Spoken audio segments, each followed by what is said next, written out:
ഏറ്റവും കൂടുതൽ ടെൻഷൻ അടിച്ചതും ഭയങ്കര ബുദ്ധിമുട്ടുള്ള യാത്രയായിരുന്നു ഇത്.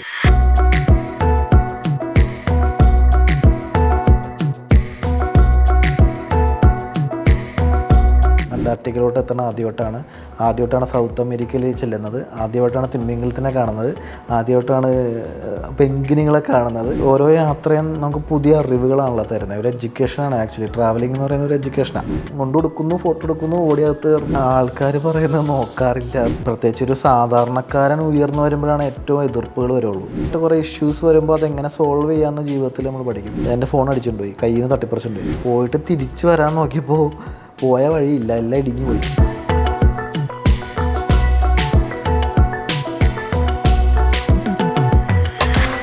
യാത്രകൾ ചെയ്യാൻ ഇഷ്ടപ്പെടുന്നവരുടെയൊക്കെ ഒരു ഡ്രീം പ്ലേസ് ആയിരിക്കും അന്റാർട്ടിക്ക എന്ന് പറയുന്നത്. ആ അന്റാർട്ടിക്കയിൽ ഇന്ത്യയുടെ കൊടി കൈ പിടിച്ചിട്ട് ഒരു മലയാളിയുണ്ട്. ആ മലയാളിയാണ് ഇന്ന് എൻ്റെ മുമ്പിലുള്ളത്. ഹലോ ഷെരീൻ. ഹലോ. ഇന്ന് സോഷ്യൽ മീഡിയ മുഴുവൻ നോക്കുകയാണെങ്കിൽ ഷെരീൻ്റെ വ്ളോഗാണ്. അതേപോലെ തന്നെ ഓരോ ട്രാവലിനെ ഇഷ്ടപ്പെടുന്ന ഓരോരുത്തരും ഷെരീനെ കുറിച്ചിട്ട് പറഞ്ഞുകൊണ്ടിരിക്കുകയാണ്. അപ്പം ഈ അന്റാർട്ടിക്ക വരെ എത്തിയ ഷെരീൻ്റെ ഒരു ജേർണി ഉണ്ട്. അത് ഷെരീനെ മാത്രം അറിയാവുന്ന കുറേ കാര്യങ്ങളാണ്. നമുക്കതൊന്ന് ഷെയർ ചെയ്ത് തന്നെ തുടങ്ങാം. അന്റാർട്ടിക്ക ഞാൻ പ്ലാൻ ചെയ്യുന്നത് ഏതാണ്ടൊരു 3 വർഷം മുമ്പാണ്. പണ്ട് തൊട്ടേ മനസ്സിലുണ്ട് ഈ സ്ഥലത്ത് പോകണം. അപ്പോൾ ഇതെങ്ങനെ പോകുന്നതെന്ന് ആ സമയത്ത് അറിയത്തില്ല.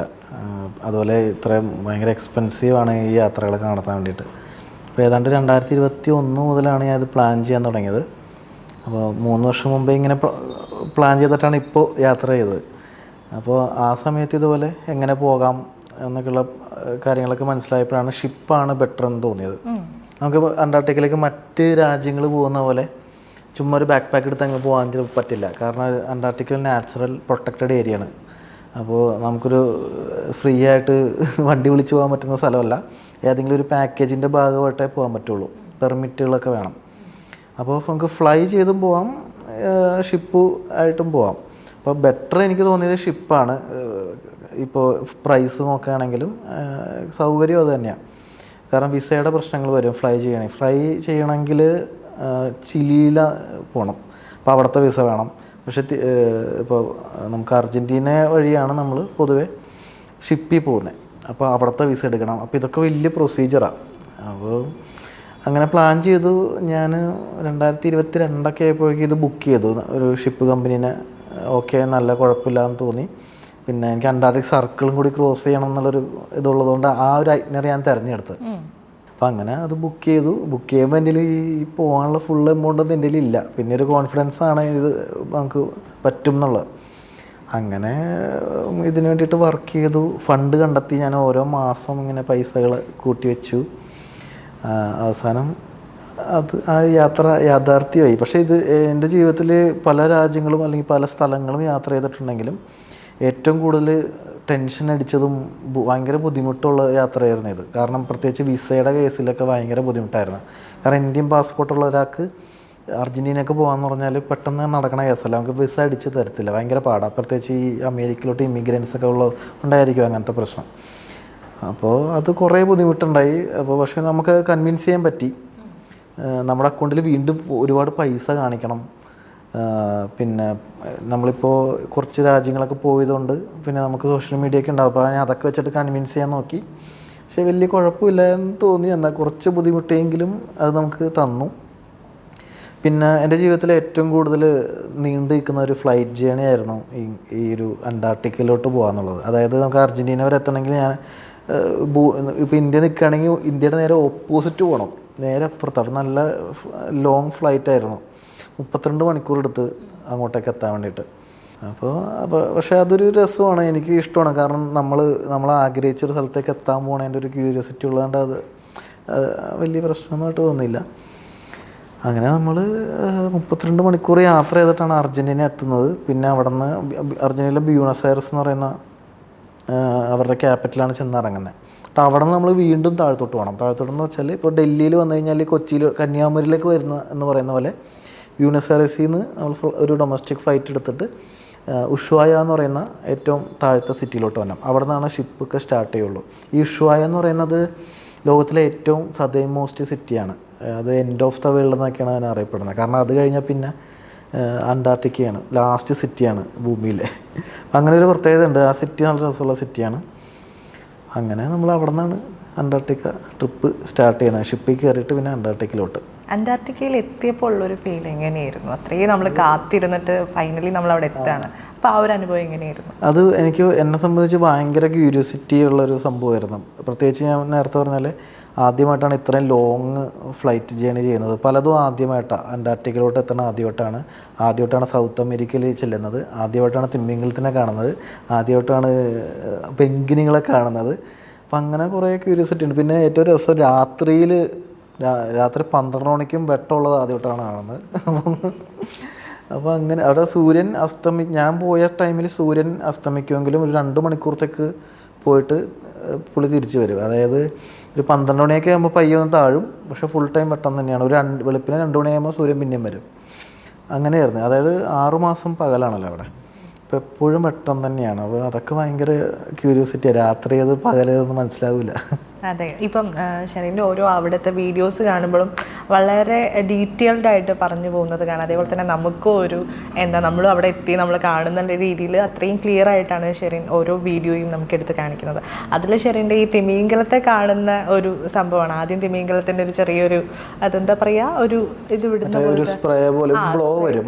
അത് മാത്രമാണ് കണ്ടത്. അപ്പം അതൊക്കെ ആൾക്കാരിലും ഒരു ക്യൂരിയസ് ഉണ്ടാക്കുന്നുണ്ടായിരുന്നു. അടുത്ത ദിവസം തന്നെ ഷെറിൻ ഇത് കാണുമോ ഇല്ലയോ എന്നൊക്കെ. അതൊക്കെ എങ്ങനെയായിരുന്നു? അത് ക്യാപ്ചർ ചെയ്യുമ്പോൾ എന്തൊക്കെയായിരുന്നു? അത് എനിക്കും അത് ഭയങ്കര ഒരു ക്യൂരിയോസിറ്റി ആയിരുന്നു. ഞാൻ ആദ്യമായിട്ടാണ് ഈ ജീവിനെ കാണുന്നത് തന്നെ. ലോകത്തിലെ ഏറ്റവും വലിയ ജീവിയാണല്ലോ, പക്ഷെ അത് ഏറ്റവും വലിയ ജീവി നീലത്തിമിംഗലമാണ്. അതിനെ കാണുന്നത് ഭയങ്കര റയറാണെന്നാണ് എല്ലാവരും പറയുന്നത്. പക്ഷേ നമ്മൾ കണ്ടത് ഹംബാക്ക് എന്ന് പറയുന്ന ഒരു തിമിംഗലമാണ്. പക്ഷെ അതും നല്ല വലിപ്പം ഉള്ളത് തന്നെയാണ്. പക്ഷെ നമ്മുടെ മുമ്പിൽ വന്നത് കുറച്ച് കുഞ്ഞുങ്ങളാണെന്ന് തോന്നുന്നു. ഒത്തിരി സൈസ് കുറവായിരുന്നു. പക്ഷേ ഇത് ഫസ്റ്റ് ടൈം കാണുമ്പോൾ ഇങ്ങനെ ഒരു ജീവിനെ ആദ്യമായിട്ടല്ലേ കാണുന്നത്. അപ്പോൾ അതിൻ്റെ ഒരു ക്യൂരിയോസിറ്റി ഉണ്ടായിരുന്നു. അപ്പോൾ ഈ മറ്റേ സ്പ്രേ മുകളിൽ ഇങ്ങനെ വരുമ്പോൾ തന്നെ നമ്മൾ മനസ്സിലാവും ദേ വരുന്നുണ്ട്. പിന്നെ അതിൻ്റെ ഇങ്ങനെ മറയണ ഒരു ഭാഗമൊക്കെ അതിൻ്റെ വാലൊക്കെ കാണുമ്പോൾ നമുക്ക് ഭയങ്കര ഒരു ക്യൂരിയോസിറ്റിയാണ്. എനിക്ക് തോന്നുന്നു വേറൊരു ജീവിയും കടലിൽ ഇത്രയും വലിപ്പമുള്ളത് ഇങ്ങനെ മറയൊന്നുമില്ലല്ലോ. പിന്നെയുള്ള ഡോൾഫിനൊക്കെയാണ്. ഡോൾഫിനെ നമ്മളിപ്പോൾ എവിടെ പോയാലും കാണാം. അപ്പോൾ എനിക്ക് തോന്നുന്നു തിമിംഗലത്തിനൊക്കെ ആണെങ്കിൽ ഇപ്പോൾ ഇതേപോലെയുള്ള ഏരിയകളിലൊക്കെ വന്നാലല്ലേ കാണാൻ പറ്റുള്ളൂ. അപ്പോൾ അതിൻ്റെ ഒരു ക്യൂരിയോസിറ്റി ഉണ്ടായിരുന്നു. പെൻഗ്വിൻസിനെയും അതേപോലെ തന്നെ അവിടെ കുറേ കണ്ടു. അപ്പം ആദ്യമായിട്ട് പെൻഗ്വിൻസിനെയൊക്കെ കാണുമ്പോൾ എങ്ങനെയായിരുന്നു? എനിക്ക് ആക്ച്വലി ഈ ഓരോ യാത്രയും നമുക്ക് പുതിയ അറിവുകളാണല്ലോ തരുന്നത്. ഒരു എഡ്യൂക്കേഷനാണ് ആക്ച്വലി. ട്രാവലിംഗ് എന്ന് പറയുന്ന ഒരു എഡ്യൂക്കേഷനാണ്. സർട്ടിഫിക്കറ്റ് ഒന്നും കിട്ടത്തില്ലെന്നുള്ളത്. അപ്പോൾ ഇതിനകത്ത് എനിക്ക് മനസ്സിലായത് കുറേ കാര്യങ്ങൾ പുതിയതായിട്ട് പഠിക്കാൻ പറ്റി. ഇത്രയും തിമിംഗലത്തിന് സ്പീഷീസ് ഉണ്ടെന്ന് ഞാൻ പഠിച്ചത് യാത്രയിലൂടെയാണ്. തിമിംഗലം ഒരു ജീവിയാണ്, മീനല്ല എന്ന് മനസ്സിലായത് ഈ യാത്രയിൽ കൂടിയാണ്. ലോകത്തിലെ ഏറ്റവും വലിയ ജീവിയാണ് തിമിംഗലമെങ്കിലും ലോകത്തിലെ ഏറ്റവും വലിയ മീൻ വെയിൽ ഷാർക്കാണ്. അത് ഞാൻ മാൽദീവ്സ് പോയപ്പോൾ കണ്ടിട്ടുണ്ട്. അപ്പോഴാണ് എനിക്ക് മനസ്സിലായത് തിമിംഗലം ഒരു മീനല്ലെന്ന്. അതേപോലെ തന്നെ ഷെറിൻ്റെ ആ ഒരു വ്ളോഗ് കണ്ടിട്ടാണ് നമ്മുടെ ഇപ്പം എന്താ പറയുക ഏറ്റവും വലിയൊരു മരുഭൂമി അതിനെക്കുറിച്ചിട്ടുള്ള ടോക്കും ഇപ്പം വന്നത്. അതൊക്കെ എങ്ങനെയായിരുന്നു? അതൊക്കെ ഇതിനെക്കുറിച്ച് നന്നായിട്ട് പഠിച്ച് അങ്ങനെ പോയിരുന്നു. അതായത് അതിനു മുമ്പ് നമ്മുടെ പെൻഗ്വിനുകളുടെ കാര്യം കൂടി പറഞ്ഞു കഴിഞ്ഞാൽ പെൻഗ്വിനുകൾ 18 ടൈപ്പ് ഉണ്ടെന്നുള്ളതും ഞാൻ അവിടെ ചെന്നപ്പോൾ അറിഞ്ഞൊരു കാര്യമാണ്.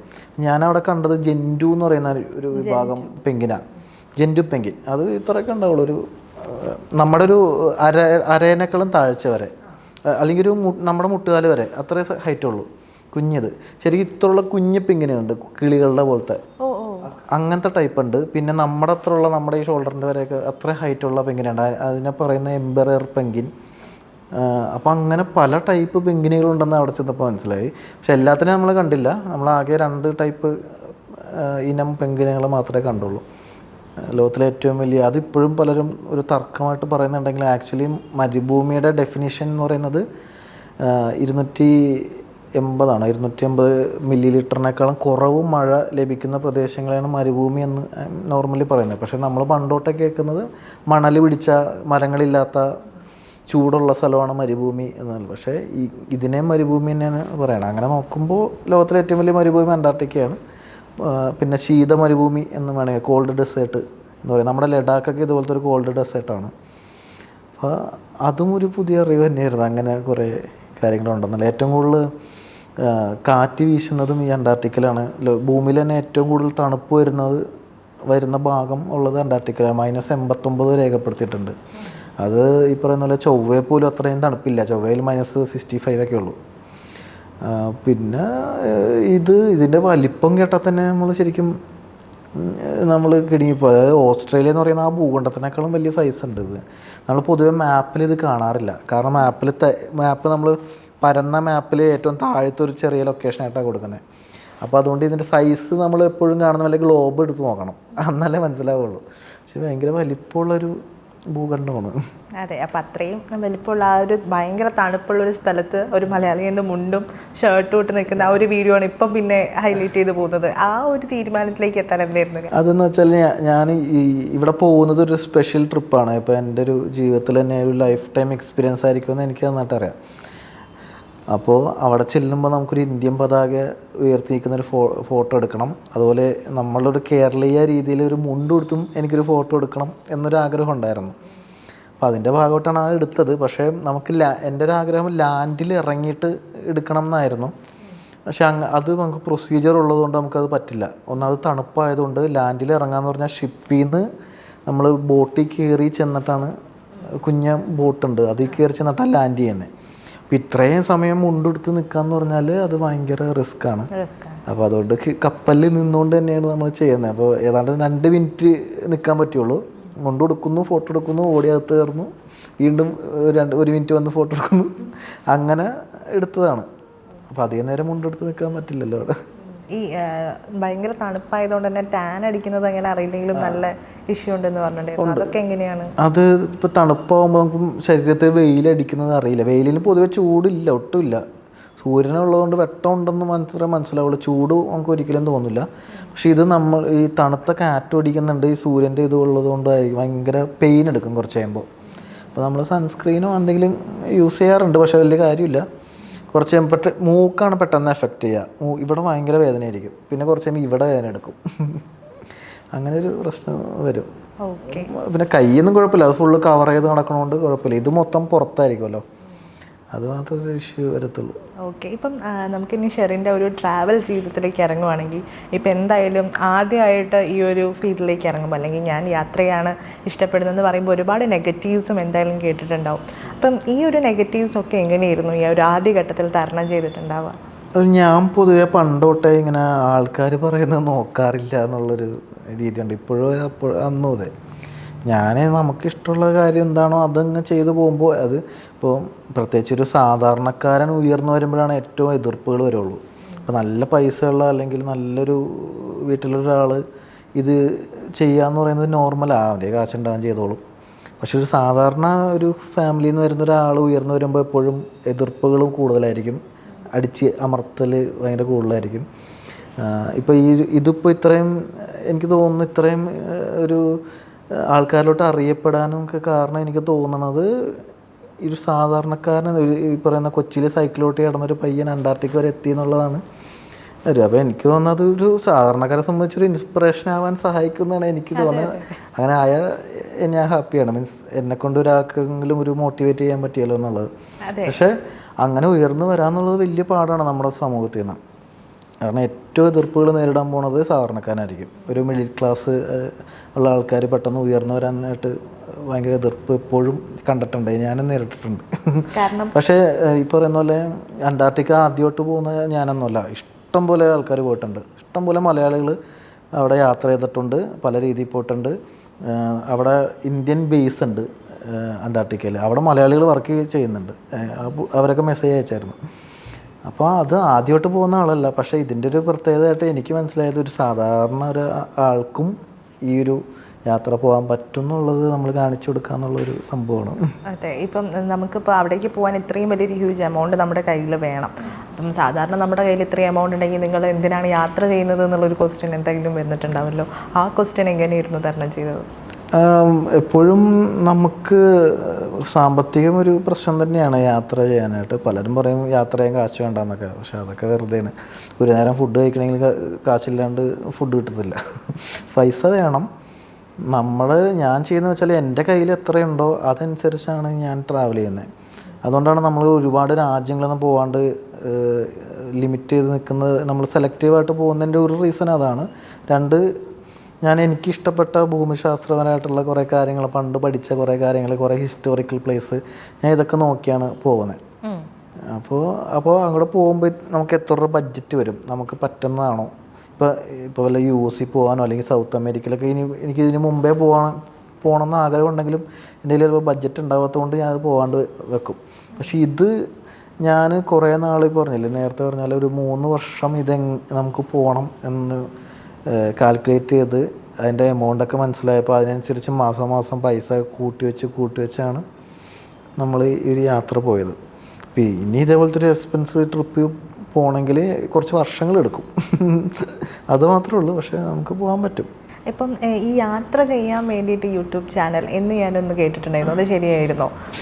അങ്ങനെ എന്താണ് അങ്ങനെ ഒരു തോട്ടിലേക്ക് ഇപ്പോൾ ആദ്യമായിട്ട് വൈറലായിട്ടുള്ളൊരു വീഡിയോ ആണെങ്കിലും ഒരുപാട് വർഷങ്ങൾക്ക് മുമ്പുള്ളതാണ്. അപ്പോൾ ഈ ട്രാവൽ വ്ളോഗ് എന്നൊക്കെ പറയുകയാണെങ്കിൽ നമുക്ക് ഇപ്പോൾ ചുരുങ്ങിയ ഒരു വർഷത്തിനുള്ളിൽ തുടങ്ങിയൊരു സംഭവമാണ്. പക്ഷേ ചേട്ടനെ നോക്കുകയാണെങ്കിൽ ഒരുപാട് വർഷങ്ങൾക്ക് മുന്നേ ഈ ഒരു രംഗത്തേക്ക് എത്തിയിട്ടുണ്ട്. ആ ഒരു തീരുമാനം എടുക്കാൻ എന്തായിരുന്നു കാരണം? അല്ല, ഞാൻ ആക്ച്വലി പണ്ട് തൊട്ടേ ട്രാവൽ ചെയ്യുമായിരുന്നു. എനിക്ക് തോന്നി, എനിക്ക് 20 വയസ്സുള്ളപ്പോഴൊക്കെ ഞാൻ നോർത്ത് ഈസ്റ്റിൽ ട്രെയിൻ കയറി പോയിട്ടൊക്കെ ഉണ്ട്. അവിടെ അരുണാചലിൽ ഒക്കെ അവിടുത്തെ ഗ്രാമങ്ങളൊക്കെ ഞാൻ പോയിട്ടുണ്ട്. അന്നൊന്നും വീഡിയോ ഇല്ല. പിന്നീടാണ് വീഡിയോൻ്റെ സംഭവങ്ങളൊക്കെ വരുന്നത്. പിന്നെ വീഡിയോ ഇട്ട് ചെയ്യാൻ തുടങ്ങി. അന്നൊക്കെ ജസ്റ്റ് എൻ്റെ കയ്യിൽ ക്യാമറയുള്ള മൊബൈൽ ഫോൺ പോലും ഇല്ല. പക്ഷെ അന്ന് എൻ്റെ ഒരു കൂട്ടുകാരൻ കൂടെ ഉള്ളതുകൊണ്ട് അവൻ്റെ ഒരു കുഞ്ഞ ക്യാമറ ഉള്ളതുകൊണ്ട് അതിനകത്ത് ഫോട്ടോ എടുത്ത് വെച്ചിട്ടുണ്ടെന്നല്ലാണ്ട് വേറൊന്നുമില്ല. പിന്നീടാണ് ഈ വീഡിയോൻ്റെ രീതിയിൽ വന്നപ്പോൾ ഞാനത് ഇതേ സെയിം പരിപാടി തന്നെ, ഫോട്ടോ എടുക്കുന്നതിന് പകരം നമ്മളത് വീഡിയോ ഇട്ട് ചെയ്യാൻ തുടങ്ങി. അങ്ങനെയാണ് ഓട്ടോമാറ്റിക്കലി ഈ ഒരു മേഖല കേട്ടോ. എനിക്ക് ആദ്യം ഏതാണ്ട് ഒരു 4 വർഷത്തോളം എനിക്ക് യൂട്യൂബിൽ നിന്ന് വരുമാനമൊന്നുമില്ല. 4 വർഷം വരുമാനം ഇല്ലാണ്ടാണ് ഞാൻ വീഡിയോ ഇട്ടത്. അപ്പോൾ അതെൻ്റെ ഒരു പാഷനാണ്. അതുകൊണ്ട് നമ്മളത് ചെയ്തു പോകുന്നുള്ളൂ. പിന്നീടാണ് എനിക്ക് മനസ്സിലായത് ഇതുകൊണ്ട് നമുക്ക് മുന്നോട്ട് പോകാൻ പറ്റും എന്നുള്ളൊരു കോൺഫിഡൻസിലാണ് ഞാൻ ഫുൾ ടൈം ആയിട്ട് ഇറങ്ങിയത്. അപ്പോൾ അന്നുണ്ടായ ജോലിയൊക്കെ രാജിവെച്ച് ഞാൻ ഫുൾ ടൈം ആയിട്ട് ഇതിനകത്ത് നിന്നു.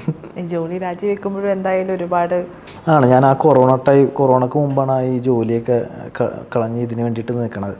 അപ്പോഴാണ് ഈ കൊറോണ വരുന്നത്. അപ്പം അന്ന് എനിക്ക് കുറച്ച് ലോണും കാര്യങ്ങളൊക്കെ ഉണ്ട്. അപ്പോൾ എനിക്ക് ലോൺ അടയ്ക്കാൻ പറ്റില്ല, പുറത്തിറങ്ങാൻ പറ്റില്ലല്ലോ, വീഡിയോ ഇങ്ങനെ ഷൂട്ട് ചെയ്യും. അപ്പം അന്നൊക്കെ ഭയങ്കര മെൻ്റലി ഡൗൺ ആയി പോയ സിറ്റുവേഷനായിരുന്നു. പക്ഷേ ആ ഒരു കൊറോണ തന്നെയാണ് നമുക്ക് ഒരു ഗുണകരമായിട്ട് വന്നത്. കാരണം കൊറോണയ്ക്ക് എല്ലാവരും വീട്ടിലിരിക്കുന്ന സമയത്ത് ഞാൻ പയ്യൊരു സൈക്കിളായിട്ട് അങ്ങ് ഇറങ്ങി കൊച്ചിയിലെ കുറച്ച് കാഴ്ചകളൊക്കെ കാണിച്ചു കൊടുത്തു. അപ്പോൾ അത് ആൾക്കാർക്ക് ഇഷ്ടപ്പെട്ടു. അപ്പോൾ ആ സമയത്ത് കുറച്ച് നമ്മുടെ ചാനലൊക്കെ നന്നായിട്ട് വന്നു. പിന്നെ ഇതുവരെ എനിക്ക് വലിയ കുഴപ്പമില്ലാണ്ട് പോകുന്നുണ്ട്. അപ്പോൾ ഇനിയും ഈ ഒരു സംഭവം തന്നെ കണ്ടിന്യൂ ചെയ്യാൻ, പോണത്ര നാളും പോകാം എന്നുള്ളൊരു രീതിയിൽ തന്നെയാണ് ഞാൻ ഇപ്പോഴും ചിന്തിക്കുന്നത്. ഇപ്പം യൂട്യൂബ് ചാനലിലേക്ക് ഇപ്പോൾ എൻട്രി ചെയ്തു. അപ്പോൾ അത് ആദ്യത്തെ ഈ 4 വർഷം നമുക്ക് ഇൻകം ഒന്നും കിട്ടിയില്ല എന്ന് പറഞ്ഞല്ലോ. ഏതെങ്കിലും ഒരു പോയിന്റിൽ നമ്മുടെ കണ്ടന്റ് മാറ്റി നോക്കാം എന്ന് തോന്നിയിട്ടുണ്ടോ? ഇല്ല, എനിക്കത് ഇഷ്ടമല്ല. മീൻസ് എന്ന് വെച്ചാൽ വേറെ എന്തെങ്കിലും അല്ല. ഇപ്പോൾ യൂട്യൂബിലോട്ട് നമ്മൾ ചെയ്യുമ്പോൾ നമുക്ക് നമ്മുടെ പാഷനായിട്ടുള്ള കാര്യം ചെയ്യുമ്പോഴാണ് ആൾക്കാരിലോട്ട് കൂടുതലായിട്ട് പറഞ്ഞു കൊടുക്കാനും അത് നന്നായിട്ട് ചെയ്യാൻ പറ്റുള്ളൂ. അറിയാത്ത കാര്യം ചെയ്ത് കൈ പൊള്ളേ ഉള്ളൂ. അപ്പോൾ കുറേ പേര് ഞാൻ കണ്ടിട്ടുണ്ട് ഇങ്ങനെ വേറെ ഫുഡ് ഉണ്ടാക്കുന്ന ചാനൽ നല്ല വ്യൂസ് കിട്ടുമെന്ന് വിചാരിച്ചിട്ട് ചിലപ്പോൾ ചാനൽ തുടങ്ങിയിട്ട് നമുക്ക് ഫുഡ് ഉണ്ടാക്കാൻ അറിയത്തില്ല. പക്ഷെ അത് മൊത്തം കുളമായി ഉള്ള കാശും പോയി സമയം പോയി ഇരിക്കേണ്ടി വരും. നമുക്ക് എന്താണോ പാഷൻ ആ രീതിയിൽ കണ്ടൻറ്റ് ചെയ്യുക, നമുക്കറിയാവുന്ന അറിവുകൾ ഷെയർ ചെയ്യുക എന്നുള്ളതാണല്ലോ. അപ്പോൾ നമ്മുടെ പാഷൻ അനുസരിച്ച് വേണം നമ്മൾ ചെയ്തു തുടങ്ങാനായിട്ട്. ഇപ്പം എത്ര രാജ്യങ്ങളിൽ പോയിട്ടുണ്ടാവും? ഞാൻ ആക്ച്വലി ഇപ്പോൾ 16 രാജ്യങ്ങളിൽ പോയിട്ടുള്ളൂ. ഞാൻ ഒരിക്കലും രാജ്യങ്ങളുടെ എണ്ണം കൂട്ടാൻ വേണ്ടി ട്രാവൽ ചെയ്യാറില്ല. ഇപ്പോൾ അങ്ങനെ പോവുകയാണെങ്കിൽ ഇപ്പോൾ ഇവിടെ നിന്ന് 1 മണിക്കൂർ ഫ്ലൈ ചെയ്താൽ ശ്രീലങ്ക എത്തും. ഞാൻ ഇതുവരെ ശ്രീലങ്കയിൽ പോയിട്ടില്ല. പിന്നെ ഏറ്റവും എളുപ്പം പോകുന്ന രാജ്യമാണ് വിയറ്റ്നാം. ഇതൊന്നും ഞാൻ പോയിട്ടില്ല. ഭൂട്ടാൻ പോയിട്ടില്ല. തൊട്ടടുത്ത് കിടക്കുന്ന ഒരു രാജ്യങ്ങൾ ഞാൻ പോയിട്ടില്ല. അതുപോലെ കംബോഡിയ, അങ്ങനെയുള്ള ഒരു സ്ഥലത്തും പോയിട്ടില്ല. പിന്നെ നേപ്പാൾ പോലും ഞാൻ അധികം എക്സ്പ്ലോർ ചെയ്തിട്ടില്ല. ഇനി പോയിട്ടുണ്ടെങ്കിലും എല്ലായിടത്തും പോയിട്ടില്ല. അപ്പം എനിക്ക് ഇഷ്ടമുള്ള കുറച്ച് സെലക്റ്റീവായിട്ടുള്ള കുറച്ച് സ്ഥലങ്ങൾ ആയിട്ടാണ് പോകുന്നത്. അതുകൊണ്ട് എപ്പോഴും രാജ്യങ്ങളുടെ എണ്ണം കുറവായിരിക്കും, പക്ഷേ പോയ സ്ഥലങ്ങൾ വെറൈറ്റി ആയിരിക്കും. ഇപ്പോൾ ഈ പോയതിൽ ഏറ്റവും ഇഷ്ടമുള്ള സ്ഥലം, അല്ലെങ്കിൽ അവിടെ നിന്ന് നമ്മൾ പഠിച്ചെടുത്ത് അല്ലെങ്കിൽ നമ്മുടെ ക്യാരക്ടറിലേക്ക് പോലും ഒരു മാറ്റം കൊണ്ടുവന്ന അങ്ങനെ ഏതെങ്കിലും സ്ഥലമൊക്കെ? എനിക്ക് എപ്പോഴും തായ്ലൻഡ് ഭയങ്കര ഇഷ്ടപ്പെട്ട ഒരു സ്ഥലമാണ്. തായ്ലൻഡ് ഞാൻ നോക്കിയിട്ട് അവിടുത്തെ ആൾക്കാരുടെ സ്വഭാവം ഒക്കെ ഭയങ്കര ടൂറിസ്റ്റ് ഫ്രണ്ട്ലി എന്ന് പറഞ്ഞാൽ എക്സാമ്പിൾ കാണിക്കാൻ പറ്റുന്ന സ്ഥലമാണ് തായ്ലൻഡ്. നമുക്ക് ഏത് പ്രായക്കാർക്കും പോകാൻ പറ്റുന്ന ഒരു സ്ഥലമാണ്. അതായത് ഏറ്റവും പ്രായമുള്ള ആൾക്കാരായാലും കപ്പിൾസ് ആയാലും ഫാമിലി ആയാലും കുഞ്ഞു കുട്ടികളാണെങ്കിൽ അവർക്ക് എല്ലാ ടൈപ്പ് ഉള്ള ആൾക്കാർക്ക് എൻജോയ് ചെയ്യാൻ പറ്റുന്ന ഒരു സ്ഥലമാണ്. അതുപോലെ തന്നെ വ്യത്യസ്തമായ ഭൂപ്രകൃതിയുള്ള സ്ഥലമാണ്. ഇപ്പോൾ തായ്ലൻഡിൻ്റെ ബാങ്കോക്ക് പട്ടായ എന്നൊക്കെ പറഞ്ഞ ഒരു സിറ്റി ടൈപ്പാണ്. സിറ്റിയും പാർട്ടി വൈബ് അങ്ങനത്തെ സെറ്റപ്പൊക്കെയാണ്. പക്ഷെ നോർത്തിലോട്ട് പോയാൽ ഫുള്ള് ഫോറസ്റ്റ് ഏരിയയാണ്. നമുക്ക് ഫോറസ്റ്റിലായിട്ടുള്ള ട്രക്കിങ് ആ ഒരു വൈബ് ഇഷ്ടപ്പെടുന്നവർക്ക് തായ്ലൻഡിൻ്റെ നോർത്ത് സൈഡ് പോകാം. നിങ്ങൾക്ക് മാൽദീവ്സ് പോലെയുള്ളൊരു അടിപൊളി കടലും പച്ചക്കളർ കടൽ നീലക്കളർ കടലൊക്കെ ഉണ്ടല്ലോ, അങ്ങനെ ഇഷ്ടപ്പെടുന്ന നിങ്ങൾക്ക് ഫുക്കറ്റ് ഏരിയയിൽ അല്ലെങ്കിൽ ക്രാബി ഭാഗത്ത് വന്നു കഴിഞ്ഞാൽ വേറെ ഒരു ഭയങ്കര രസമുള്ള സ്ഥലമൊക്കെ. അപ്പം അങ്ങനെ പിന്നെ ഹിസ്റ്ററി ആയിട്ട് ബന്ധപ്പെട്ട കുറേ കാര്യങ്ങൾ, അങ്ങനെ എല്ലാ ടൈപ്പ് സ്ഥലങ്ങളും ഉള്ള സ്ഥലമാണ് തായ്ലൻഡ്. എനിക്ക് ഭയങ്കര ഇഷ്ടമുള്ള സ്ഥലമാണ്. പിന്നെ ബാലി അടിപൊളിയാണ്. ബാലി കുറച്ചും കൂടി സമാധാനമുള്ള സ്ഥലമാണെന്ന് തോന്നിയിട്ടുണ്ട്. പിന്നെ അതേപോലെ തന്നെ നമുക്ക് അയ്യോ ഈ ഒരു സ്ഥലം ഇങ്ങനെയാണോ എന്ന് നമ്മളൊരു അത്ഭുതപ്പെടുത്തിയിട്ടുണ്ടാവില്ലേ? തീർത്തും നമ്മളുടെ രീതിയിൽ നിന്നും മാറിയിട്ടായിരിക്കും ചിലപ്പോൾ അവരുടെ ജീവിത രീതി ഉണ്ടാവുക. അത്തരം സ്ഥലങ്ങളിലേക്കൊക്കെ പോയിട്ട് അങ്ങനെ ഞാൻ ആക്ച്വലി ട്രിപ്പ് പോണതിന് മുമ്പ് ഇങ്ങനെ ഓരോ എല്ലാ സ്ഥലങ്ങളും പ്ലാൻ ചെയ്യുന്നതുകൊണ്ട് ഏകദേശം ഒരു ധാരണ ഉണ്ടാവും ഈ സ്ഥലം എങ്ങനെയാണ്, ഇവിടുത്തെ ആൾക്കാർ ഇങ്ങനെയൊക്കെ ആവാൻ സാധ്യതയുണ്ട് എന്നുള്ളൊരു പ്ലാനിങ്ങിലാണ് പോകുന്നത്. അതുകൊണ്ട് അങ്ങനെ പെട്ടെന്ന് അങ്ങനെ തോന്നിയിട്ടില്ല.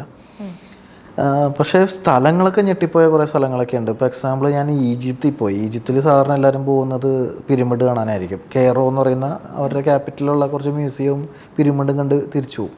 പക്ഷെ ഞാൻ അതും കണ്ടു. അതോടൊപ്പം തന്നെ ലിബിയയുടെ ബോർഡറോട് ചേർന്നിട്ട് സിവാ-ഒയാസിസ് എന്ന് പറയുന്ന ഒരു സ്ഥലമുണ്ട്. അധികം പേര് പോകാത്തൊരു സ്ഥലമാണ്. പക്ഷേ ഇത് ഈജിപ്തിലെ ഏറ്റവും ബെസ്റ്റ് സ്ഥലം എന്ന് പറഞ്ഞാൽ എനിക്ക് തോന്നുന്നത് അതായിരിക്കും. പണ്ട് ആ ഭാഗം കടലായിരുന്നു. നമ്മൾ ചെല്ലുമ്പോൾ കാണാം ഫുള്ള് ഉപ്പ് തടാകങ്ങളാണ്. കടലിൻ്റെ അടിത്തട്ട് എങ്ങനെയാണോ അതേപോലെയാണ് ഒരു പ്രദേശം മുഴുവൻ ഇരിക്കുന്നത്. പണ്ടത് കടലായിരുന്ന സ്ഥലമാണ്. അപ്പോൾ ഫുള്ള് ഉപ്പുപാടങ്ങളും പിന്നെ സ്വിമ്മിംഗ് പൂള് പോലത്തെ കുറേ സ്ഥലങ്ങളുണ്ട്. സ്വിമ്മിംഗ് പൂള് പോലെ ഇരിക്കും, മീൻസ് ഭൂമിയുടെ ഉള്ളിലൊരു കുഴി, അതിൻ്റെ ഉള്ളിലൊരു നീല കളർ സ്വിമ്മിംഗ് പൂൾ. ഭയങ്കര രസമാണ്. അവിടെ ഇറങ്ങിക്കഴിഞ്ഞാൽ നമ്മൾ മുങ്ങിപ്പോവില്ല, കാരണം ഉപ്പിൻ്റെ സാന്ദ്രത കൂടുതലുള്ളതുകൊണ്ട് നമ്മൾ പൊങ്ങിക്കിടക്കും. അപ്പോൾ അങ്ങനത്തെ വെറൈറ്റി സ്ഥലങ്ങൾ അവിടെ ചെന്നപ്പോഴാണ് എനിക്ക് അതിൻ്റെ ഒരു ഇത് മനസ്സിലായത്. ഭയങ്കര സെറ്റപ്പ്. ഈ ആളുകളുടെയൊക്കെ ഒരു സ്വഭാവം അല്ലെങ്കിൽ അതൊക്കെ എങ്ങനെയെങ്കിലും ഏതെങ്കിലും സ്ഥലത്ത് നമ്മൾ ഇൻഫ്ലുവൻസ് ചെയ്ത് മാറ്റി അങ്ങനെയൊക്കെ ചെയ്തിട്ടുണ്ടോ? ആൾക്കാർ പൊതുവെ ഈ ഏഷ്യൻ രാജ്യങ്ങൾ പൊതുവെ ആൾക്കാർ നല്ല അത്യാവശ്യം മീൻസ് ഫ്രണ്ട്ലി ആയിട്ടുള്ള ആൾക്കാരാണ്. നമുക്ക് ഹെൽപ്പ് ചെയ്ത് തരും എന്ത് കാര്യത്തിനും. പക്ഷേ ഇടഞ്ഞാലും പ്രശ്നമാണ്. അങ്ങനെയുണ്ടെന്ന് തോന്നിയിട്ടുണ്ട്. പക്ഷേ ഒരു സ്വഭാവത്തിൽ മീൻസ് നല്ലൊരു സ്വഭാവമുള്ളത് ഈ പറയുന്ന തായ്ലൻഡ്, മലേഷ്യ, സിംഗപ്പൂർ, ബാലി അല്ലെങ്കിൽ ഇന്തോനേഷ്യ ആ ഒരു ഏരിയയിലെ ആൾക്കാർ നല്ല സ്വഭാവമുള്ള ആൾക്കാരാണ്. ആൾക്കാരെ ഹെൽപ്പ് ചെയ്യുന്നതാണെന്ന് തോന്നിയിട്ടുണ്ട്. ഇപ്പം നേരത്തെ പറഞ്ഞില്ലേ ഈ ട്രാവൽ എന്നെ കുറേ മാറ്റിയെടുക്കാൻ നോക്കിയിട്ടുണ്ട്. അപ്പം ഒരു ക്യാരക്ടർ ബിൽഡിങ്ങിന് ഈ ഒരു ട്രാവൽ എത്രമാത്രം സപ്പോർട്ട് ചെയ്തിട്ടുണ്ട്? അതുണ്ട്. ഇപ്പം നമ്മളിപ്പോൾ ട്രാവൽ ചെയ്യുമ്പോൾ പല സിറ്റുവേഷനുകളായിരിക്കുമല്ലോ. അതായത് ഇപ്പോൾ എന്തെങ്കിലും ഇഷ്യൂ വന്നു കഴിഞ്ഞാൽ വരിക, ഇതൊക്കെ നമ്മൾ നേരിടേണ്ടി വരും. ഇപ്പോൾ ട്രാവൽ ചെയ്യാന്ന് പറഞ്ഞാൽ എല്ലാവരും ഭയങ്കര സുഖമായിട്ട് സ്മൂത്തായിട്ട് പോകുന്നൊരു സാധനമല്ല. ഏത് സിറ്റുവേഷനും വരും, പ്രശ്നങ്ങൾ വരും. അപ്പോൾ ഇത്തരം പ്രശ്നങ്ങൾ സോൾവ് ചെയ്യാൻ നമ്മൾ പഠിക്കും. അങ്ങനെ സ്ഥിരമായിട്ട് കുറേ ഇഷ്യൂസ് വരുമ്പോൾ അതെങ്ങനെ സോൾവ് ചെയ്യാമെന്ന് ജീവിതത്തിൽ നമ്മൾ പഠിക്കും. അത് നമുക്ക് ജീവിതത്തിലും നമ്മുടെ സ്വഭാവത്തിലും ഒരുപാട് വ്യത്യാസം വരുത്തും എന്നെനിക്കറിയാം. എന്ന് വെച്ചാൽ ഞാൻ ഇതുപോലെ അന്റാർട്ടിക്കയിൽ പോയ സമയത്ത് അർജൻറ്റീന വഴിയാണ് പോയത്. അർജൻറ്റീനയിൽ വെച്ചിട്ട് ഈ അന്റാർട്ടിക്കൻ ട്രിപ്പൊക്കെ കഴിഞ്ഞിട്ട് എൻ്റെ ഫോൺ അടിച്ചുകൊണ്ട് പോയി, കയ്യിൽ നിന്ന് തട്ടിപ്പറിച്ചുകൊണ്ട് പോയി. പെട്ടെന്ന് നമ്മൾ സാധാരണ രീതിയിലാണ് പാനിക്കാവണതിന് പകരം എനിക്കത് ഒരു വലിയ കൂളായിട്ടാണ് തോന്നിയത്. അത് പോകേണ്ടതായിരുന്നു. കാരണം എനിക്ക് ഒന്നാമത് അറിയാമായിരുന്നു അവിടെ വെച്ച് പോകാൻ സാധ്യതയുണ്ടെന്ന് എനിക്ക് നേരത്തെ മനസ്സിലുണ്ടായിരുന്നു. കാരണം നിറച്ച കള്ളന്മാരാണ്, സൈഡ് ഫുള്ള് അങ്ങനെയാണ്. അത് നമുക്ക് വീഡിയോ എടുക്കാണ്ടിരിക്കാനും പറ്റില്ല. അപ്പോൾ അത് അടിച്ചുകൊണ്ട് പോയി. വീഡിയോ എടുത്തോണ്ടിരിക്കുമ്പോഴാണ് അടിച്ചുകൊണ്ട് പോയതാണ്. ഭയങ്കര പ്രൊഫഷണലാണ്. നമ്മൾ പോലും അറിയാണ്ട് എടുത്തുണ്ടോ. എൻ്റെ കയ്യിൽ നിന്ന് തട്ടിപ്പറിച്ചുണ്ടോ ഇവർ പുറകെ നിന്നേ വരുള്ളൂ. ഞാൻ പിന്നീട് മനസ്സിലാക്കി എങ്ങനെയാണെന്ന് വെച്ചാൽ ഇത് അവർക്ക് അതിനൊരു നാക്കൊക്കെ ഉണ്ട്. കുറേ നേരം നമ്മളെ വാച്ച് ചെയ്യും, നമ്മുടെ മൂമെൻറ്റ്സ് ശ്രദ്ധിക്കും. ഇതൊക്കെ നോക്കി പഠിച്ച ശേഷം അവർ വരും. എന്നിട്ട് നമ്മൾ നിൽക്കണതിൻ്റെ പുറകെ നിന്നേ വരത്തുള്ളൂ. പുറകെ നിന്ന് വന്ന് ഇങ്ങനെ തട്ടിപ്പറിച്ചുണ്ടോ അങ്ങനെ ഉണ്ടോ. പക്ഷേ അത് എനിക്ക് നേരത്തെ അറിയാവുന്നതുകൊണ്ട് ഞാൻ 2 ഫോണായിട്ട് കിടന്നത്. എൻ്റെ പേഴ്സണൽ ഫോൺ പോക്കറ്റിലായിരിക്കും, ഇത് വീഡിയോ എടുക്കാൻ വേണ്ടി ഒരു ഫോൺ. ഞാൻ ഇങ്ങനത്തെ പ്രശ്നമുള്ള കൺട്രിയിൽ പോകുമ്പോൾ ഞാൻ അങ്ങനെ ചെയ്യും, ഫോൺ ഇങ്ങനെ ചേഞ്ച് ചെയ്ത് കൊണ്ടുപോകും. ഇതേപോലെ വേറെ എന്തെങ്കിലും അനുഭവമൊക്കെ ഉണ്ടായിട്ടുണ്ടോ? ഇല്ല, ഇങ്ങനത്തെ ഇഷ്യൂ വേറെ വന്നിട്ടില്ല. പിന്നെ ഈ ലാൻഡ് സ്ലൈഡ് പോയിട്ട് പെട്ടുപോകുക അങ്ങനത്തെ സംഭവങ്ങളൊക്കെ ഉള്ളൂ. ഉണ്ടോ? എന്ന് വെച്ചാൽ ഞാൻ ഇന്ത്യയിലെ 28 സംസ്ഥാനങ്ങളും യാത്ര ചെയ്തു. ഒരു കാർ എടുത്തിട്ട് ഫുള്ള് സ്റ്റേറ്റും കറങ്ങി. അപ്പോൾ നമ്മൾ നോർത്ത് സിക്കിമിൽ പോയി. നോർത്ത് സിക്കിം ഈ ലഡാക്ക് പോലെ ഇരിക്കുന്ന ഏരിയയാണ്, ചൈന ബോർഡറൊക്കെ ഉള്ള ശരി. അപ്പോൾ ഞങ്ങളങ്ങോട്ട് പോകുമ്പോൾ ഭയങ്കര മഴയായിരുന്നു. പോയിട്ട് തിരിച്ച് വരാൻ നോക്കിയപ്പോൾ പോയ വഴിയില്ല, എല്ലാം ഇടിഞ്ഞു പോയി. ലാൻഡ് സ്ലൈഡ് വന്നിട്ട് ആ റോഡ് മൊത്തം പോയി, തിരിച്ചു പോകാൻ ഓപ്ഷൻ ഇല്ല. പിന്നെ അവിടെ ഞാൻ 5 ദിവസം അവിടെ പെട്ട് ഹോട്ടലിൽ താമസിച്ചു. പിന്നെ അവിടെ നിന്നിട്ട് കാര്യമില്ല, റോഡ് ഉണ്ടാക്കിയിട്ട് ഇനി പോകാൻ പറ്റുള്ളൂ, അത് ആർമി വന്ന് ഉണ്ടാക്കണം. നമ്മൾ വിചാരിച്ചു അങ്ങനെ നിന്നിട്ട് കാര്യമില്ല എന്ന് വിചാരിച്ചിട്ട് നമ്മൾ ഈ ലാൻഡ് സ്ലൈഡ് ഉണ്ടാക്കിയ ഭാഗത്ത് ചെന്നു. എന്നിട്ട് ആ ലാൻഡ് സ്ലൈഡിൽ കൂടി തന്നെ നടന്ന് ക്രോസ് ചെയ്തു. അപ്പോൾ അവർ നമ്മളെ സഹായിക്കാൻ ആർമിയും പോലീസുകാരൊക്കെ ഉണ്ട്. അവർ ഹെൽപ്പ് ചെയ്ത് നമ്മൾ ഒരു കാട്ടിൽ കൂടിയൊക്കെ നടന്ന് നേരെ അപ്പുറത്ത് നിന്ന് ആ ഭാഗത്തിന് ഇഷ്ടംപോലെ ടാക്സികൾ അവിടെ വന്ന് കിടക്കുന്നുണ്ട്. ആൾക്കാർക്ക് അറിയാമായിരുന്നു ആൾക്കാർ പെട്ട് കിടപ്പുണ്ടാവും എന്ന് അറിഞ്ഞിട്ടെന്ന് തോന്നുന്നു ടാക്സിക്കാർ വന്ന് കിടക്കുന്നുണ്ടായിരുന്നു. അങ്ങനെ ടാക്സി കയറിയാണ് പിന്നെ സിറ്റിയിലോട്ട് വന്നത്. അതുപോലെ തന്നെയാണ് അതേ ട്രിപ്പിൽ തന്നെ നമ്മൾ ഡിസംബറിൽ പൊതുവെ ടൂറിസ്റ്റുകളൊന്നും പോകാത്ത ഏരിയയാണ് ലഡാക്ക്. ലഡാക്കിൽ ഹോട്ടലൊക്കെ ക്ലോസ് ചെയ്യും, തണുപ്പ് കാരണം മിക്ക ഹോട്ടലും ക്ലോസ് ചെയ്യുക, 1-2 കാണത്തുള്ളൂ. അപ്പോൾ പക്ഷെ അത് അറിഞ്ഞാലും നമ്മൾ ആ ട്രിപ്പിൽ ആ സ്ഥലം കൂടി പോകണം എന്നുള്ളതുകൊണ്ട് നമ്മൾ നേരെ ലഡാക്ക് പോയി. കാശ്മീർ വഴിയാണ് പോകണം, മണാലി വഴി പോകാൻ പറ്റില്ല, കാരണം അത് മഞ്ഞ് വീണ് ക്ലോസ് ചെയ്യും. കാശ്മീർ വഴി നമ്മൾ ലഡാക്കിൽ ചെന്നു. എന്നിട്ട് പിന്നെ ഒരു ഉമ്മിങ്ല എന്ന് പറയുന്നൊരു പാസ്സുണ്ട്, ലോകത്തിലെ ഏറ്റവും ഉയരമുള്ള മോട്ടറബിൾ റോഡാണ്, അത് ഇന്ത്യയിലാണ്. അത് കണ്ടു. ഡേ ടൈം പോലും -10 ആയിരുന്നു, രാത്രി -30 നമ്മൾ വണ്ടി കാറ് പിടിച്ചാൽ പോയത്. അപ്പോൾ ഡീസൽ ആയതുകൊണ്ട് വണ്ടി ഓഫ് ചെയ്യാൻ പറ്റില്ല. വണ്ടി ഓഫ് ചെയ്താൽ പിന്നെ അവിടെ കിടക്കും, ഇനി എടുക്കാൻ പറ്റില്ല. പെട്രോൾ വണ്ടിയാണെങ്കിൽ കിട്ടും. അതുകൊണ്ട് ഏതാണ്ട് 3 ദിവസം നമ്മൾ വണ്ടി ഓണാക്കിയിട്ട്. അപ്പോൾ ഡീസലാണെങ്കിൽ 200 കിലോമീറ്റർ അപ്പുറത്തുനിന്നേ മേടിക്കാൻ കിട്ടുള്ളൂ, പെട്രോൾ സ്റ്റേഷനില്ല. 300 കിലോമീറ്റർ മാറിയിട്ടേ പെട്രോൾ സ്റ്റേഷനുള്ളൂ. അപ്പോൾ നമുക്ക് ബ്ലാക്കിന് കിട്ടും അവിടെ നൈസായിട്ട്. അതുകൊണ്ട് കുറച്ച് ഡീസൽ ബ്ലാക്കിന് മേടിച്ച് അതൊഴിച്ച് ഫുൾ ടൈം വണ്ടി ഓണാക്കിയിട്ട് അങ്ങനെ ആ സ്ഥലം കണ്ട് തിരിച്ച് വന്ന് എന്നിട്ട് ലേയിൽ വന്ന് താമസിച്ച്. പിന്നെ ലേയിൽ നിന്ന് കാർഗിൽ വഴി വേണം കാശ്മീർ വഴി താഴേക്ക് വരാൻ, പഞ്ചാബ് സ്ഥലത്തോട്ട് വരാൻ. ഇങ്ങനെ വരാൻ നോക്കിയപ്പോൾ ഡിസംബർ ടൈമാണ്. ഈ പറയുന്ന ഇത്രയും ടെമ്പറേച്ചറുണ്ട്, പകൽ പോലും -10 വരുന്നത്. അവിടെ സോജില പാസിൽ മഞ്ഞ് വീണ് ആ റോഡ് മൊത്തം പോയി, റോഡ് അടഞ്ഞു പോയി. അവിടെ വീണ്ടും ഇവിടുത്തെ പ്രശ്നം എന്ന് വെച്ചാൽ -15 ടെമ്പറേച്ചർ രാത്രിയിൽ വരുന്ന ആ ഏരിയയിൽ. ദ്രാസിലാണ് ഏറ്റവും കൂടുതൽ ഇന്ത്യയിൽ ഏറ്റവും കൂടുതൽ തണുപ്പ് വന്ന സ്ഥലം, -60 തോന്നുന്നു പണ്ട് വന്നിട്ടുണ്ട്. ദ്രാസ് എന്ന് പറയുന്ന സ്ഥലം എന്ന് പറഞ്ഞാൽ മറ്റേ കാർഗിൽ വാർ നടന്ന സ്ഥലം. അപ്പോൾ അവിടുത്തെ പ്രശ്നം എന്ന് വെച്ചാൽ ഹോട്ടലുകളില്ല, ഈ സീസണിൽ ഹോട്ടൽ അടച്ചിടും. എന്നുവെച്ചാൽ ടൂറിസ്റ്റുകൾ കുറയണോ മാത്രമല്ല, ഈ പൈപ്പുകൾ പൊട്ടിപ്പോവും വെള്ളം വന്നു കഴിഞ്ഞാൽ. ഇവരിപ്പോൾ നമ്മൾ ക്ലോസറ്റൊക്കെ ഇല്ലേ ബാത്റൂമിലെ, അതിൻ്റെ ഉള്ളിലെ വെള്ളം വരെ ഇവർ വറ്റിക്കും വിൻ്റർ ടൈമിൽ, എന്നിട്ട് ക്ലോസ് ചെയ്യും മൊത്തം. അല്ലെങ്കിൽ എന്ന് വെച്ചാൽ അവിടെ വെള്ളം ഉണ്ടെങ്കിൽ ആ വെള്ളം ഐസായി പോവും, അപ്പോൾ പൈപ്പ് മൊത്തം പൊട്ടും. അങ്ങനത്തെ പ്രശ്നമുള്ളതുകൊണ്ട് ഹോട്ടലൊക്കെ അടയ്ക്കും. ആകെ ഞാൻ നോക്കിയിട്ട് 3 ഹോട്ടലുള്ളൂ. ഒരു ബഡ്ജറ്റ് ഹോട്ടൽ അവിടെ ഫുള്ളായിപ്പോയി ആൾക്കാർ. ഇതുപോലെ കുറേ പേര് പെട്ടിട്ടുണ്ടല്ലോ അവിടെ ഫുള്ള്. പിന്നെ വേറൊരു ഹോട്ടലിൽ ചെന്ന് ഹീറ്ററില്ല, നമുക്കവിടെ ഇരിക്കാൻ പറ്റില്ല, കൈയൊക്കെ മരവിച്ചിട്ട് വേനെടുക്കണം, മറ്റേ എല്ല് വേനെടുക്കാൻ പറ്റില്ല, അങ്ങനത്തെ അത്രയും തണുപ്പാണ്. അപ്പോൾ നമ്മൾ വിചാരിച്ച് രാത്രി ഇവിടെ തയ്ക്കില്ല ഇവിടെ ഇരുന്നാൽ, അതുകൊണ്ട് നമ്മൾ വേറെ ഹോട്ടൽ നോക്കി. അപ്പോൾ നോക്കിയപ്പോൾ ഒരു സ്റ്റാർ ഹോട്ടൽ മാത്രമേ ആകെ ഉള്ളൂ. അവിടെയാണെങ്കിൽ സെൻട്രലൈസ്ഡ് ഹീറ്ററാണ്. പിന്നെ വേറെ വഴിയില്ലാത്തതുകൊണ്ട് അവിടെ അങ്ങ് എടുത്തു. ഒരു 5 ദിവസം അവിടെ ഇരിക്കേണ്ടി വന്നു. അപ്പോൾ ഇപ്പോൾ സാമ്പത്തിക നഷ്ടം ഉണ്ടാവും ഇങ്ങനത്തെ പ്രശ്നങ്ങൾ വരുമ്പോൾ. അങ്ങനെ 5-ാം ദിവസമാണ് ആർമി ആ റോഡ് ക്ലിയർ ചെയ്യുന്നത്. 5 ദിവസം കഴിഞ്ഞിട്ടാണ് പിന്നെ നമുക്ക് അവിടെ നിന്ന് പുറത്ത് കിടക്കാൻ പറ്റിയത്. പക്ഷെ ഇപ്പോൾ സോജില പാസിൽ ഇപ്പോൾ ടണൽ പണി നടക്കുന്നുണ്ട്. അത് വന്നു കഴിഞ്ഞാൽ ഈ പ്രശ്നമൊക്കെ മാറും, മഞ്ഞ് വീണ് ബ്ലോക്ക് ആവില്ല. ഓക്കെ. അതേപോലെ തന്നെ ഈ ട്രൈബ്സുമായിട്ടൊക്കെ കുറേ വീഡിയോസ് ഞാൻ കണ്ടിട്ടുണ്ട്. അതൊക്കെ എങ്ങനെയായിരുന്നു ആ ഒരു എക്സ്പീരിയൻസ്? ഞാനത് ഫസ്റ്റ് പോയത് ഇന്തോനേഷ്യയിൽ യാത്രയിലായിരുന്നു.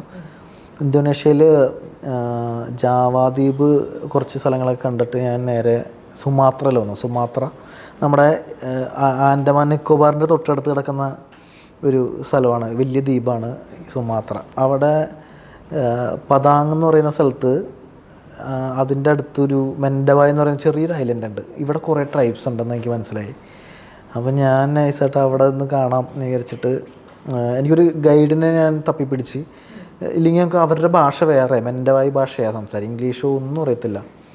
അപ്പോൾ ഒരു ഭാഷ അറിയുന്ന ഒരാളെയും കൂടി കൂട്ടി ഞാൻ അവരുടെ അടുത്ത് പോയി അവരുടെ ജീവിത രീതി കണ്ട്. ഏതാണ്ട് 4 ദിവസം ഈ ട്രൈബിൻ്റെ ഒപ്പമാണ് താമസിച്ച. അവരുടെ വീട്ടിൽ മൊബൈൽ റേഞ്ച് ഇല്ല, കറണ്ടില്ല, പഴയ ഒരു 19 കൊല്ലം മുമ്പത്തെ ഒരു രീതി, ബാത്റൂമില്ല, ഒന്നുമില്ല.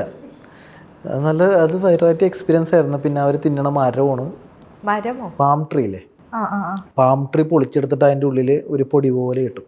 ആ അത് ഇവർ അതായത് മരം തന്നെ അതിൻ്റെ ഉള്ളിലുള്ള ഒരു സാധനം എടുത്തിട്ട് ഒരു നമ്മുടെ പുട്ടുപൊടി പോലെ ആക്കിയിട്ട് ഈ മുളയുടെ ഉള്ളിലിട്ടിട്ട് പുഴുങ്ങിയൊക്കെ തിന്നും.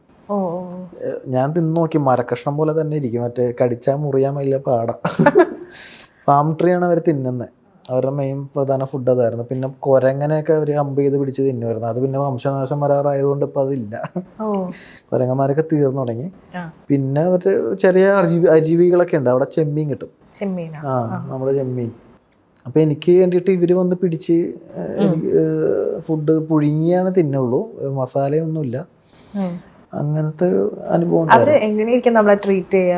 പക്ഷെ ഫ്രണ്ട്ലി ആണ്, നമുക്ക് ഫ്രണ്ട്ലി ആയതുകൊണ്ടാണ് നമുക്ക് പോകാൻ പറ്റുന്നത്, ഇല്ലെങ്കിൽ പോകാൻ പാടാം. ഞാൻ കേട്ടിട്ടുണ്ട് ചില ട്രൈബ് ചെന്ന് കാണാൻ പറ്റില്ല, നമുക്ക് ഭയങ്കര ബുദ്ധിമുട്ടാണ്. ഫ്രണ്ട്ലി ആയിട്ടുള്ളതാണെങ്കിൽ നമുക്ക് ധൈര്യമായിട്ട് പോകാൻ, വലിയ പ്രശ്നമില്ല. അവരുടെ വീട്ടിൽ തന്നെയാണ് കിടക്കുന്നത്. വീടെന്ന് പറഞ്ഞാൽ ഒന്നുമില്ല, ഒരു മരം കൊണ്ട് ഇങ്ങനെ കെട്ടിയിട്ടുണ്ട് എന്ന് മാത്രമേ ഉള്ളൂ. ഒരു യൂട്യൂബിൽ ഇപ്പം ഞാൻ ചാനലിൽ കണ്ടപ്പം അമ്പിലൊക്കെ ഈ ഒരു പോയിസ് ഉണ്ടാക്കി, അത് ഇതാണ്, അത് ഈ മൻഡവായ് ട്രൈബിൻ്റെ അവിടെയാ. അവർ അമ്പിൽ പോയിസം വെച്ചിട്ട് ആണ്. പക്ഷെ ഇപ്പൊ പിടിക്കണില്ല, ആ സമയത്ത് അങ്ങനെ ചെയ്യുമായിരുന്നു നേരത്തെയൊക്കെ.